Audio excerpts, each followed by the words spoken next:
history. I was going to talk about the street on which I grew up.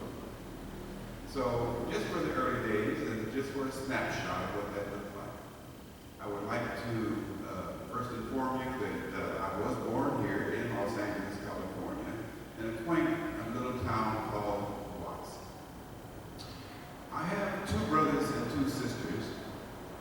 All of my brothers and sisters were born at County General Hospital downtown, but for some reason my mother decided to have me at home. I was born in the family home, 2138 110th Street.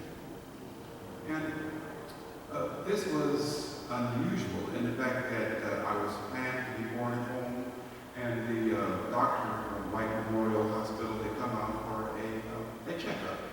I wasn't due for 2 weeks. The doctor came out and said everything was proceeding well. I said, nothing, because I was still inside. But it started raining cats and dogs. They could not allow the doctor to return to his home or his hospital. And about 11:30 that night, I started coming forth. Now, God must have a plan for me, because I came out not breathing. I'm sure I received a couple of blows that did not cause me to change my position.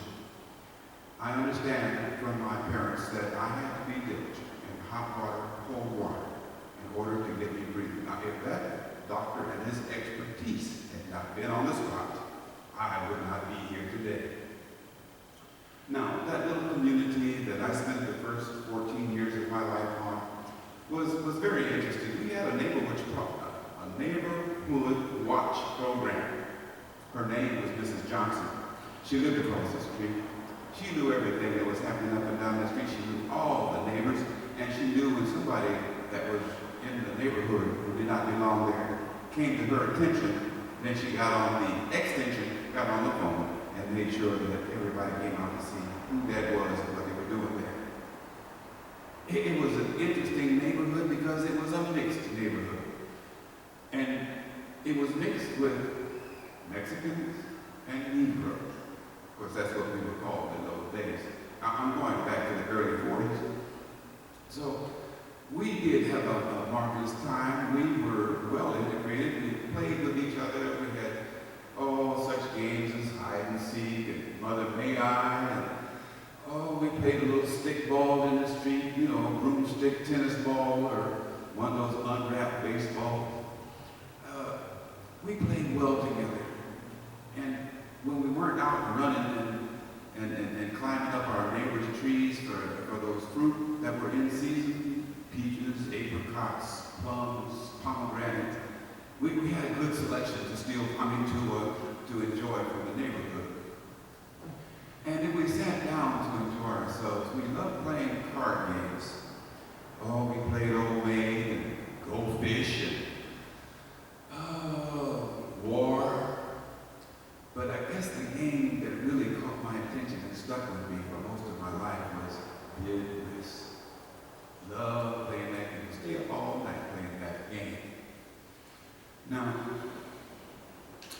I believe that our little neighborhood was very emblematic of the African statement that it takes a village to raise a child. Because everybody on the street knew each of the other families. And if one of the children was out doing wrong, well, it would be reported from down the street. And your neighbor might bring you in for a little scolding and escort you home by the tip of your ear to turn you over to mom, who would take care of the rest of the business. Now, in my family, that was going out to the switch tree, which was in front of the house, selecting an appropriate switch and bringing it into mom so that she could wail on your back parts.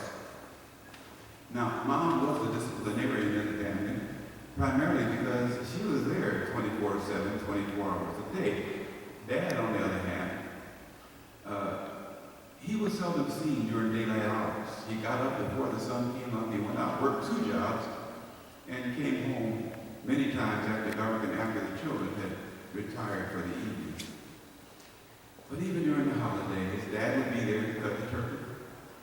And I don't recall him joining us when we got together around the piano. Now, brother George, I understand, sang in the high school choir and was in the marching band. And my sister Virgie specialized in piano and the stand-up bass. And Carolyn and I, the youngest two of the family, well, I sang and she sang. Mama sang. She was a soprano. And we really made some pretty good sounds, especially around Christmas time when we sang Christmas carols together. It was a good town, it was a good time, it was a good place. And I am very fond of taking times for reflection of my childhood in the mean streets of Watts.